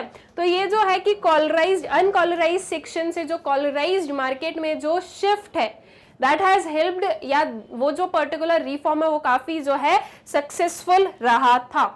The efforts to broaden and deepen the government securities market and foreign exchange market has to be enable the process of efficient price discovery in respect of interest rate and exchange rate. All right, जो effort किया गया किस चीज के लिए, government securities market, साथ ही साथ जो फॉरेन एक्सचेंज मार्केट है इन्हें जो है ब्रॉडन करने में, इन्हें जो है इनका जो सिग्निफिकेंस है वो बढ़ाने में वो काफी जो है यूजफुल एंड सक्सेसफुल देखने को मिला, एफिशिएंट रहा वो। Withdrawal of RBI from the primary market since April 1, 2006. This step completes the transition to the fully market-based system in the GSEC market, etc. That is government security market. तो जो RBI है उसका withdrawal from the primary market since April 1, 2006, ठीक है। तो ये जो है प्राइमरी मार्केट से जो आरबीआई बाहर चली गई या जो है डायरेक्टली कंट्रोल ना कर कर जो है आरबीआई जो इनडायरेक्ट कंट्रोलिंग पर गई, वो उस चीज की वजह से जो है मार्केट में ज्यादा क्या हुआ है, ज्यादा जो है वो एनहांस हुआ है, ग्रोथ हुई है, ठीक है। Now reforms in forex market अगर देखे जाएं, so the process of economic reform in India embraced also the foreign exchange market. The measures of reform included inter alia adoption of managed floating exchange rate management arrangement, rationalization of very structure of the market, introduction of variety of activities such as options and swaps, etc., gradual move towards the capital account convertibility and infusion of stability in the market. The turnover of the transactions surged up more specifically more specially in the interbank segment. ठीक है, अगर हम forex market में देखें तो वहां पर क्या रिफॉर्म्स लेकर आए गए, तो जो है रिफॉर्म्स जो भी फॉरेन मार्केट में लेकर आए गए वो हम एक काइंड से क्या बोलेंगे, इकोनॉमिक रिफॉर्म्स थे. दैट इज पूरा जो इकोनॉमिक ग्रोथ है उसके लिए जो रिफॉर्म्स हैं उसमें था जो मैनेज्ड फ्लोटिंग एक्सचेंज रेट है इसके लिए अरेंजमेंट करना या इसे जो है अडॉप्ट करना. ठीक है, फ्लोटिंग एक्सचेंज रेट को जो रैशनलाइज करना, the very structure of the market. ठीक है, पूरे मार्केट को क्या करना है उसमें जो है रैशनलाइजेशन वगैरह, जो वेराइटी ऑफ एक्टिविटीज है उनका इंट्रोडक्शन जैसे कि ऑप्शंस एंड स्वैप्स वगैरह जो है ये इंट्रोड्यूस किए गए. जो ग्रेजुअल मूव है to the capital account convertibility और जो इन्फ्यूजन ऑफ स्टेबिलिटी है मार्केट में वो हो गया. जो turnover of the transaction surged up more specially in the interbank segment. ठीक है, तो इंटरबैंक सेगमेंट में देखें तो ये चीज जो है इसमें हमें ज्यादा ग्रोथ देखने को मिली. The foreign exchange market in India moved towards greater efficiency in view of reduced bid-ask spread, forward premia being to the great extent in line with the interest rate differentials and being to the great deal a predictor of future spot rate and a lower degree of RBI intervention, giving way to the free play of market forces. ठीक है, तो जो है जो foreign exchange market है India में वो एक ज्यादा जो है ग्रेटर एफिशिएंसी की साइड जो है वो मूव किया. ठीक है, वहां पर जो है जो एक बिड आस्क स्प्रेड है उसका जो पूरा एक जो व्यू है वो क्या किया गया, रिड्यूस किया गया. और इसमें जो है वेरियस जो इंटरेस्ट रेट हैं, डिफरेंशियल्स हैं, जो डिफरेंट चीजों के लिए डिफरेंट इंटरेस्ट रेट्स वगैरह हैं ये अडॉप्ट किए गए. ऑलराइट, फ्यूचर स्पॉट रेट का जो है इसे भी इंट्रोड्यूस किया गया, फ्यूचर रेट्स को इंट्रोड्यूस किया गया. और जो लो डिग्री ऑफ आरबीआई इंटरवेंशन है ये भी बहुत एसेंशियल है कि जो आरबीआई का इंटरवेंशन है वो हमें लो डिग्री पर देखने को मिला है. दैट इज जो है बहुत ज्यादा आरबीआई इंटरवीन नहीं कर रही थी. आरबीआई जो है आज की डेट में डायरेक्टली इंटरवीन नहीं करती है, इनडायरेक्टली वो जो है बैक एंड पे सारी चीजों को कंट्रोल करके रखती है. और जब वो डायरेक्टली इंटरवीन नहीं करती है तो ये वेरियस जो कस्टमर्स हैं, जो भी इन्वेस्टर्स हैं, उन्हें जो है ये एक अपर एज देता है एंड वो ये जो सारे लोग हैं ये इन्वेस्ट वगैरह जो है ये करते रहते हैं. ठीक है, nevertheless oscillations in foreign exchange transactions should be checked in order to transfuse greater stability in the Indian foreign exchange market. All right. Now being part of liberalization measures, अब liberalization बहुत ही जरूरी हो जाता है बिकॉज अगर कोई भी जो है रिफॉर्म्स लेकर आए जा रहे हैं तो ऑब्वियस सी बात है कि वहां पर लिबरलाइजेशन भी होगा. लेकिन लिबरलाइजेशन किस सेंस में जो है चीजों को लिबरल बनाया जा रहा था या किस सेंस में जो है या किन किन जगहों पर जो है हमें बैंकिंग रिफॉर्म्स में जो है लिबरलाइजेशन देखने को मिला. So authorized dealers permitted to initiate trading positions, borrow and invest in overseas markets subject to certain specifications and rectifications by respective banks boards. ठीक है, जो authorized dealers है उन्हें परमिट किया गया कि वो जो है ये जो वेरियस ट्रेडिंग पोजीशंस है उन्हें इनिशिएट कर सके, वो बोरो कर सके, वो इन्वेस्ट कर सके ओवरसीज मार्केट में. और ये जो सारी चीजें हैं ये कुछ स्पेसिफिकेशन एंड रेक्टिफिकेशन के साथ में चल रही है आरबीआई का. दैट मींस आरबीआई ने क्या किया, या फिर जो बैंक्स बोर्ड है, ठीक है, बैंक्स बोर्ड हम देखें तो बैंक्स बोर्ड का क्या किया, उन्होंने एक पूरा फ्रेमवर्क बना दिया, उसके अंडर जो है आप आपके हिसाब से वर्क कर सकते हो. Alright, Then banks are also permitted to fix interest rate on non-resident deposits subject to certain specifications, use derivative products for asset liability management and fix overnight open position limits and gap limits in the foreign exchange market subject to rectification by RBI. ठीक है, जो banks है उन्हें permit किया गया कि आप जो आपके नॉन रेसिडेंट डिपॉजिट्स है उन पर इंटरेस्ट रेट खुद जो है वो क्या कर सकते हो, फिक्स कर सकते हो। इसमें भी जो है सर्टेन स्पेसिफिकेशंस का जो है सब्जेक्ट के साथ में, तो ऑब्वियस सी बात है कि अगर ऐसा कुछ भी है तो पहले ही क्या हो जाएगा कि आरबीआई ने एक क्या कर दिया, एक प्रॉपर जो है एक पूरी जो फ्रेमवर्क है वो बता दी। अब उसके अंडर आप जो है अपने हिसाब से जो है वर्क कर सकते हो। ठीक है, जो बैंक्स है वो overnight open deposit limits fix कर सकती है, गैप लिमिट्स फिक्स कर सकती है फॉरेन एक्सचेंज मार्केट में। ठीक है, permission to various participants in the foreign exchange market including exporters, Indian investing abroad, FIIs to avail forward cover and enter into swap transactions। ठीक है, इस वजह से जो है कुछ जो लिबरलाइजेशन वाले मेथड्स हैं, या हम बोले कि जो लिबरलाइजेशन है वो हमें इस पर्टिकुलर रिफॉर्म्स में देखने को मिला है। Without any limit, subject to genuine underlying exposure, FIIs and NRIs permitted to trade in exchange trade derivatives contract subject to certain conditions। ठीक है, जो फाइनेंशियल इंस्टीट्यूशनल इन्वेस्टर्स हैं और जो NRIs हैं इन्हें परमिट किया गया कि आप जो हो एक जो ये एक्सचेंज ट्रेडेड डेरिवेटिव्स है इनमें इन्वेस्ट कर सकते हो, इन कॉन्ट्रैक्ट्स में आप जो हो डील कर सकते हो subject to certain conditions. Foreign exchange earners permitted to maintain foreign currency accounts, that is FEFCs, that is EEFCs. Residents are also permitted to open such accounts with general limit of $25,000 per year since liberalized। ठीक है, तो जो foreign exchange earners है वो permit किए गए कि वो जो है फॉरेन करेंसी अकाउंट्स मेंटेन करके रख सकते हैं। ऑल राइट, और जो रेसिडेंट्स हैं वो भी परमिटेड है कि वो भी जो है ऐसे अकाउंट्स ओपन कर सकते हैं, और इसमें जो एक जनरल लिमिट है वो बताई गई $25,000। ठीक है, तो ये पर ईयर जो है इतनी लिमिट का एक बार बताया, बट इसके अपार्ट जो है ये जो फॉरेन करेंसी अकाउंट्स है ये ओपन किए जा सकते हैं, दीज आर परमिटेड। ठीक है, now summing up, reforms are still continuing as is evident from the amendments in the State Bank of India Act 1955 by way of State Bank of India Amendment Act 2007। ठीक है, ये जो सारे reforms है ये अभी भी जो है एविडेंट है, और इसमें जो है अमेंडमेंट्स किए गए state bank of India act 1955 में, और अमेंडमेंट्स कब किए गए 2007 में, that became the state bank of India amendment act. ठीक है, reforms are designed to enable the process of efficient price discovery and induce greater internal efficiency in resource allocation within the banking system.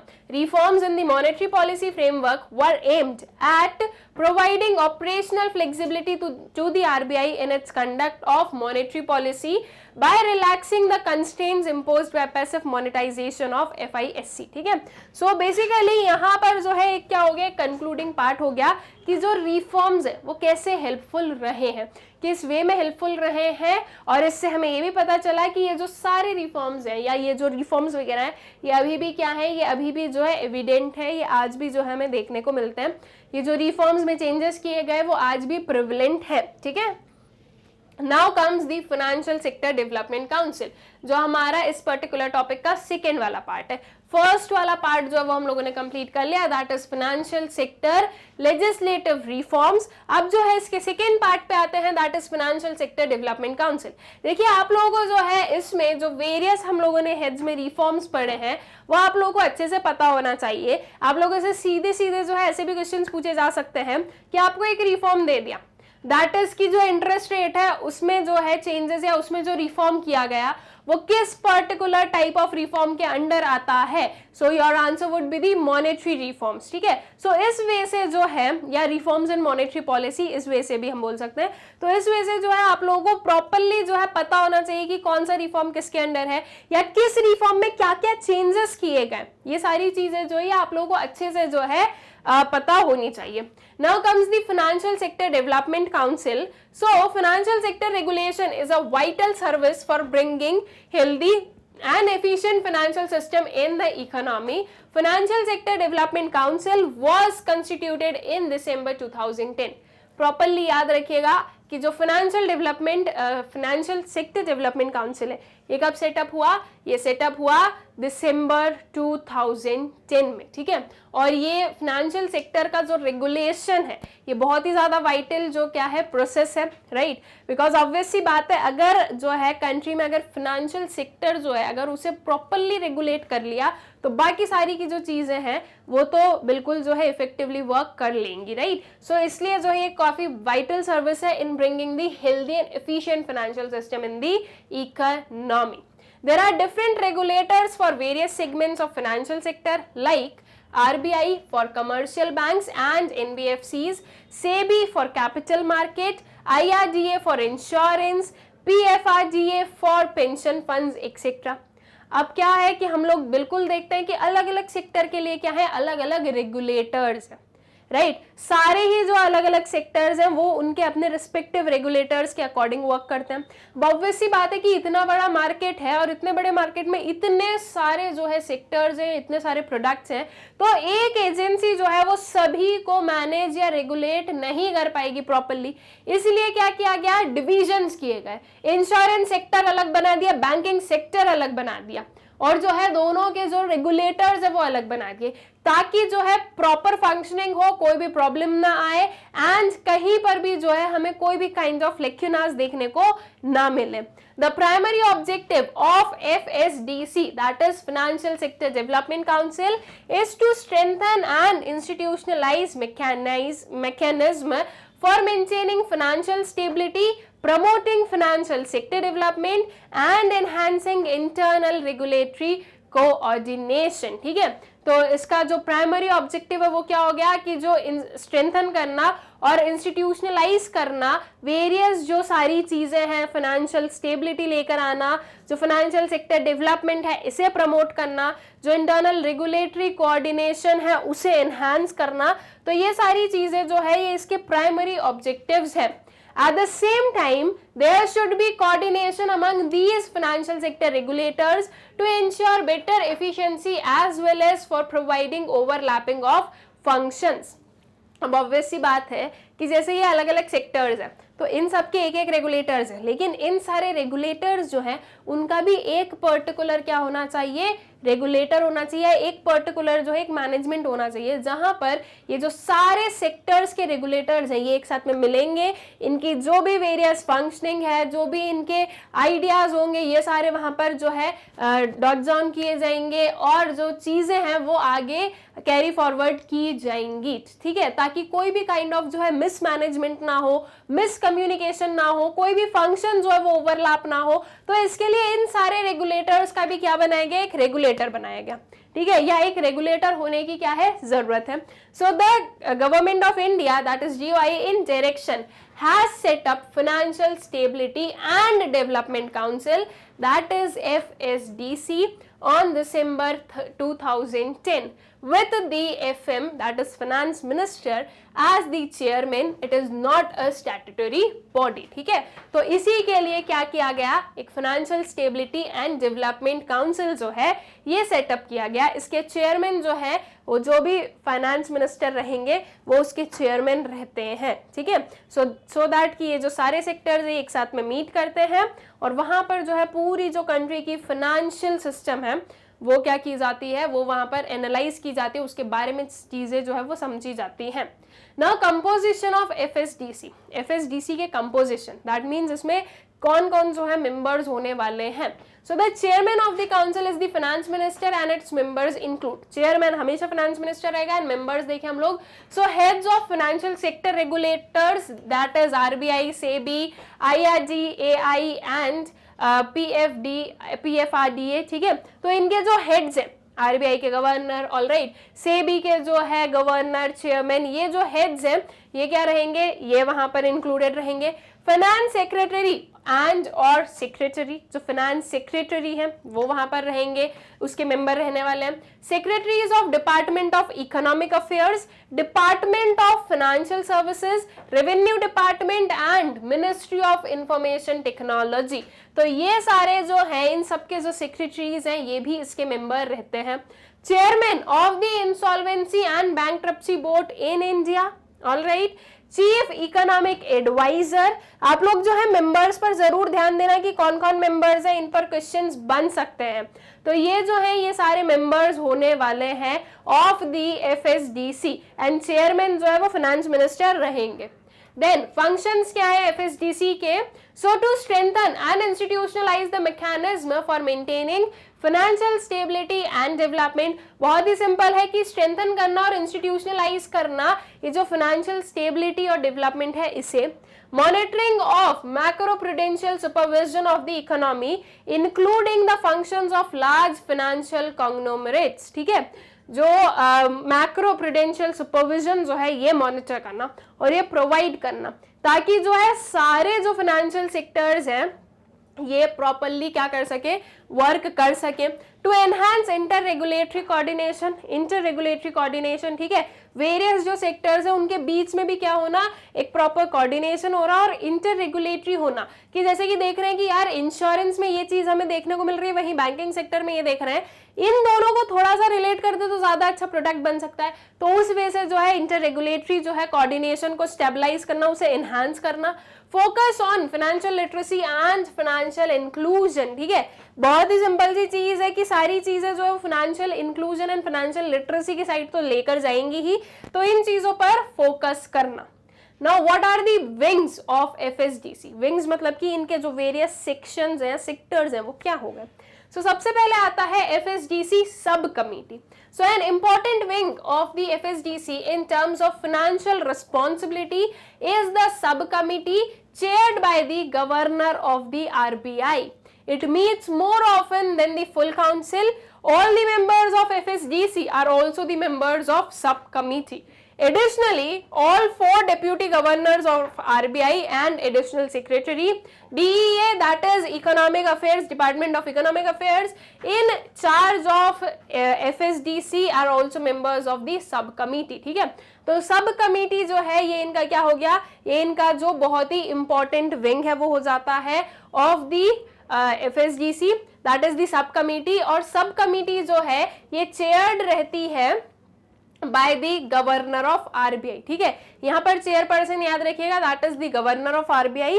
और इसमें in addition to those members, इसमें जो है और कौन आने वाला है, तो जो चारों गवर्नर्स होंगे आरबीआई के वो भी इसका क्या रहेंगे, मेंबर्स रहेंगे, ठीक है। एक एडिशनल सेक्रेटरी होगा, डीईए होगा, that is department of economic affairs की सेक्रेटरी, इंचार्ज ऑफ एफएसडीसी हो जाएगा। और जो बाकी सारे मेंबर्स हैं ऑफ दी आर इन उन सारे मेंबर्स के अलावा ये सारे भी क्या होंगे, सब कमेटी के मेंबर्स होने वाले हैं, ठीक है। और ये जो पर्टिकुलर है ये सब कमेटी ये ऑफन जो है मीट करते रहती है, वेरियस जो पॉलिसीज वगैरह है वो बनाती रहती है। साथ ही साथ जो प्रॉपर पूरा जो ये हमारा इकोनॉमिक मार्केट है या इकोनॉमी है, फाइनेंशियल मार्केट है, इसे एनालाइज करती है और जहां पर जो भी जरूरत है वो रिफॉर्म्स या चेंजेस किए जाते हैं। Now the other wings within the FSDC are, there are few other regulatory wings within the FSDC created for specific purposes, the Inter Regulatory Technical Group, ठीक है। तो इसके अलावा जो एक इंटर रेगुलेटरी टेक्निकल ग्रुप वगैरह जो है ये भी एफएसडीसी के क्या हैं और भी विंग्स हैं। So technical group of on financial inclusion and financial literacy, inter regulatory forum of for monitoring financial conglomerates, early warning group, working group on resolution regime for financial institutions and the macro financial and monitoring group. ठीक है, तो ये various जो है और भी हमारे other wings हो जाएंगे FSDC के। एक बार आप लोगों को इसकी सारों की जो नेम्स है वो प्रॉपरली पढ़ना है और जो है इन्हें मेमोराइज भी रखना है, ताकि इफ इन केस इन पर कोई क्वेश्चन बने तो आप लोग बता सको कि ये क्या है, ये है हमारा FSDC का विंग। ठीक है, और ये अकॉर्डिंगली जो है उसी के हिसाब से क्या करने वाला है, वर्क करने वाला है। और जैसे कि इनके नेम्स हो गए, दैट इज जो है अर्ली वार्निंग ग्रुप। ये ग्रुप क्या करेगा, ये पहले ही जो है अर्ली जो है साइंस देंगे, वार्निंग साइंस देंगे अगर उन्हें लग रहा है कि कोई जो चीज है वो होने वाली है इन फ्यूचर। ठीक है, उसके बाद में हो गए हमारे technical group of financial inclusion and financial literacy.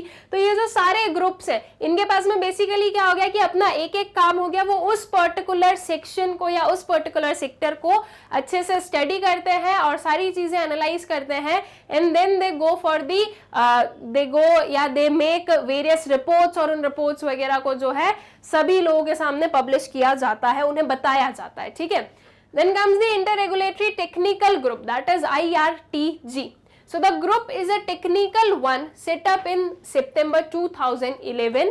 Decision of the third meeting of the FSDC subcommittee meeting held on 16th August 2011 for interregulatory coordination among the financial sector regulators. ठीक है, तो सब कमिटी बनी, सब committee ने जो है इस चीज को एनालाइज किया या इस चीज के जो है पर्टिकुलर डिसीजन पर आए कि एक जो है इंटर रेगुलेटरी टेक्निकल ग्रुप होना चाहिए। तो एक जो है ये पर्टिकुलर IRTG जो है ये सेटअप किया गया इन सितंबर 2011।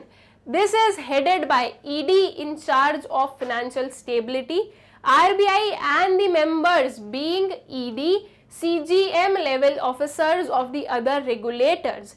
The working of this group is routinely presented for information to FSDC subcommittee. ठीक है, so we can say कि सबसे ऊपर क्या आ गया हमारा जो FSDC है, उसके अंदर जो है आपकी सब कमिटी जो है ये आ गई, एंड उसके अंदर हम लोग देख रहे हैं इंटर रेगुलेटरी टेक्निकल ग्रुप। ठीक है, तो इस वजह से जो है आपको अपना पूरा जो डिवीजन है वो याद रखना है।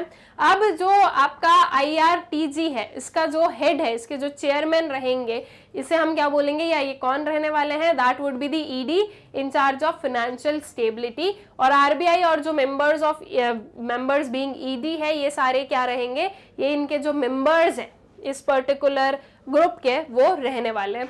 The group generally meets once every 2 to 3 months and discuss issues relating to risk of systematic financial stability and inter-regulatory coordination and provides inputs to the subcommittee. तो ये जो है इनका काम क्या है, इनका काम है सारी चीजों को एनालाइज करना और जो इनपुट्स है वो प्रोवाइड करना to the subcommittee. Then comes the technical group on financial inclusion and financial literacy.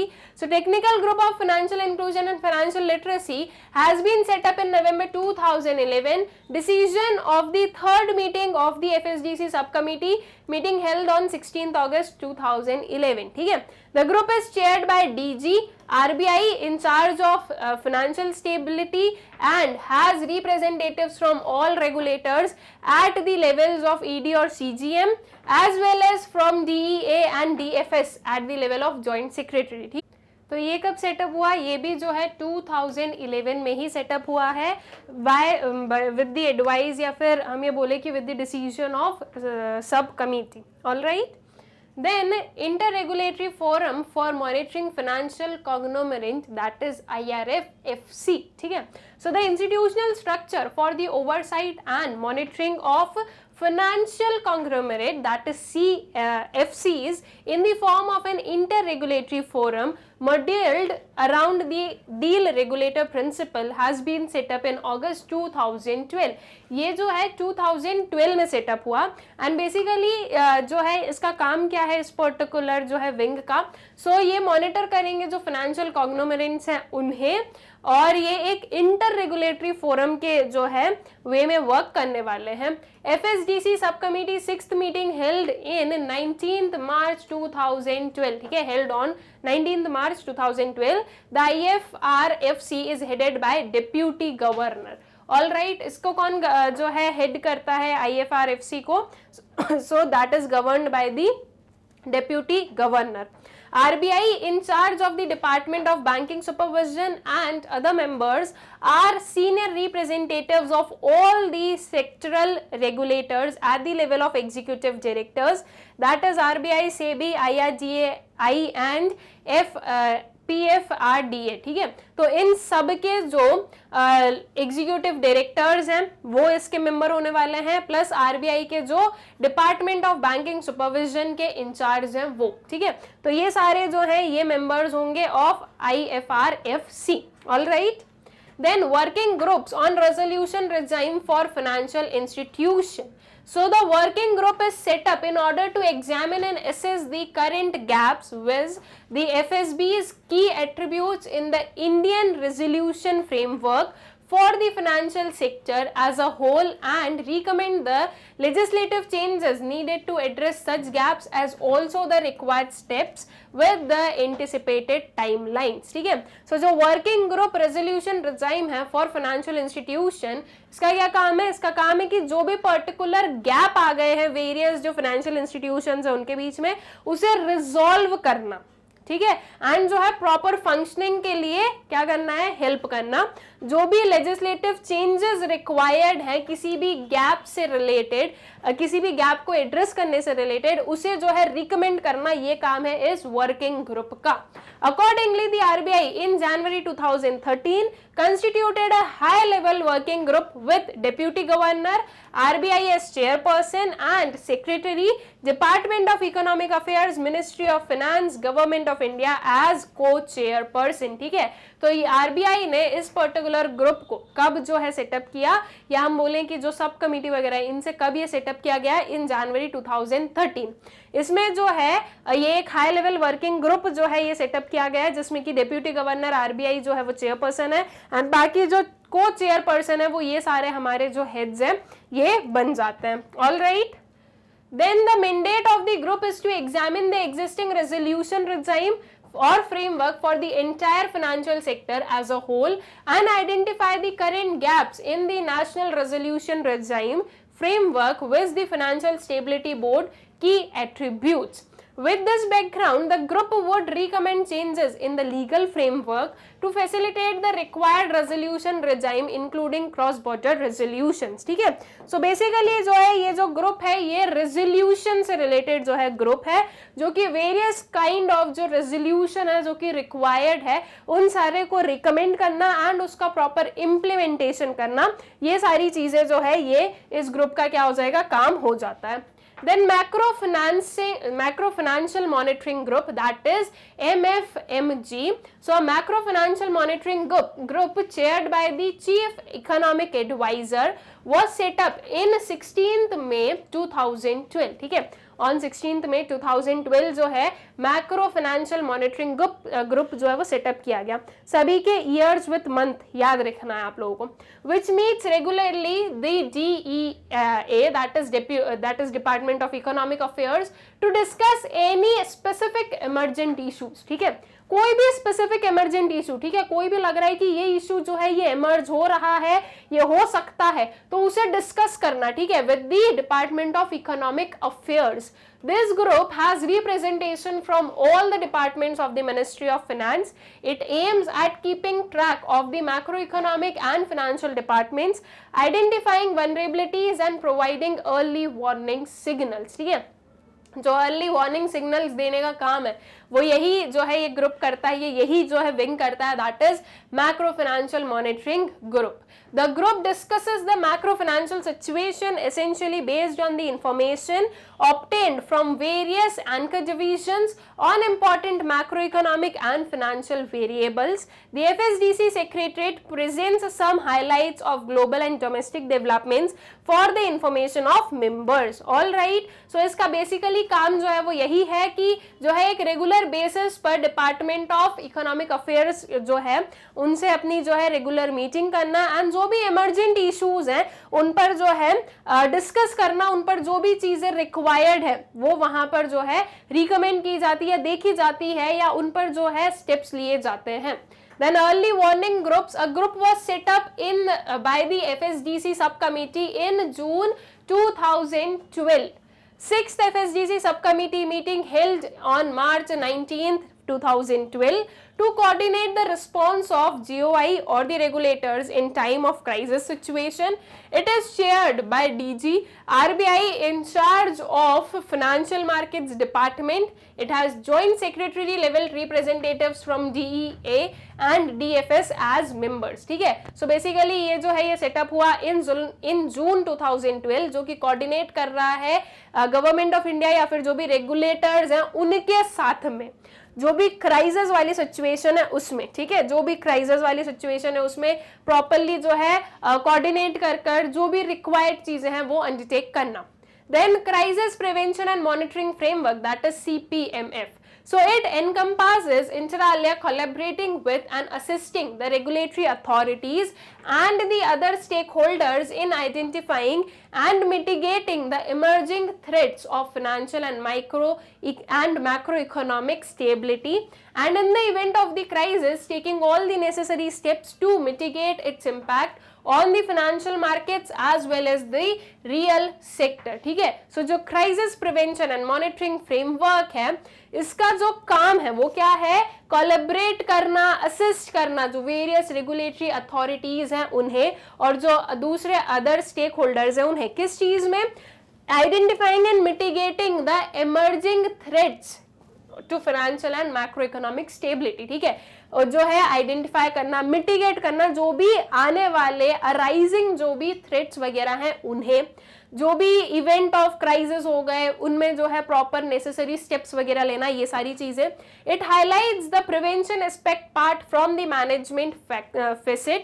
The anchor division has been made responsible to monitor, analyze, generate policy options and take actions on evolving vulnerabilities in their respective areas. ठीक है, सारे जो anchor division है that means हर अलग अलग areas को जो है डिवाइड कर दिया, और ये जो प्रॉपर जो वेरियस एंकर डिवीजन हैं ये अपने अपने जो डिवीजन है, अपने अपने जो सेक्शन है उसमें ये सारी चीजों के लिए क्या है, रिस्पॉन्सिबल रहेंगे. ठीक है, वो जो है मॉनिटर करेंगे, एनालाइज करेंगे, पॉलिसीज ऑप्शन जनरेट करेंगे और जो भी एक्शंस है वो लिए जाएंगे ताकि जो है ये जो वनरेबिलिटी है ये ठीक की जा सके. Regular meetings are being held in the last meeting in June 2019 under the chairmanship of present FM. ठीक है, अभी तक की बोली जाए तो लास्ट मीटिंग जो है 2019 में थी. ये चीज चेंज भी हो सकती है, जब तक आप एग्जाम देने जाओगे तब तक एज अकॉर्डिंगली कि आप कब जो है इस पर्टिकुलर एग्जाम को अटेम्प्ट कर रहे हो. तो इफ अगर आपको लग रहा है तो उस चीज को एक बार चेक कर लेना कि क्या उसके बाद में इसकी मीटिंग वगैरह हुई है, वैसे बहुत ज्यादा इंपॉर्टेंट नहीं है वो. All right, so I guess कि ये जो प्रॉपर हमारा जो ये पूरा टॉपिक था फाइनेंशियल सेक्टर लेजिस्लेटिव रिफॉर्म्स और जो फाइनेंशियल सेक्टर डेवलपमेंट काउंसिल है, ये पूरा टॉपिक आप लोगों को अच्छे से क्लियर हो गया होगा.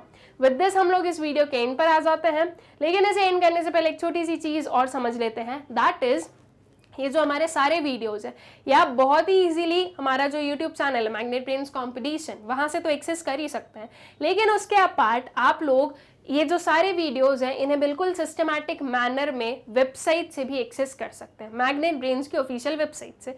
बहुत ही सिंपल प्रोसेस है, आपको वेबसाइट सर्च करनी होगी www.magnetbrains.com. तो वेबसाइट ओपन होगी, जब इसे स्क्रॉल करेंगे तो लेफ्ट हैंड साइड पर आपको जो है वेरियस कोर्सेज के ऑप्शंस दिखेंगे. इसमें से एक कोर्स है आपका जैप, इस पर आप क्लिक करेंगे. इस पर क्लिक करेंगे तो आपके सामने जो इसकी प्लेलिस्ट है वो विजिबल हो जाएंगी. जब आप इसके वॉच नाउ पर क्लिक करेंगे, आपको जिस भी कोर्स को जो है देखना है उसके वॉच नाउ पर क्लिक कीजिए. वॉच नाउ पर क्लिक करने से जो पूरी इंफॉर्मेशन है वो आपके सामने आ जाएगी रिलेटेड टू दी कोर्स. जब आप इसे स्क्रॉल करेंगे तो आप लोगों के सामने जो है वेरियस जो टॉपिक्स है उनकी लिस्ट भी आ जाएंगी. जिस भी पर्टिकुलर टॉपिक को आपको एक्सेस करना है उसके वॉच नाउ पर क्लिक कर दीजिएगा तो जो वीडियो है वो प्ले हो जाएगा. इसी वे में आप बहुत ही इजीली किसी भी पर्टिकुलर वीडियो को एक्सेस कर सकते हैं with the help of our website. Also हमारा जो यूट्यूब चैनल है मैग्नेट ब्रेन्स कंपटीशन, आप लोग उसे सब्सक्राइब करें, इन वीडियोस को ज़्यादा से ज़्यादा शेयर करें and please do like the videos. Thank you.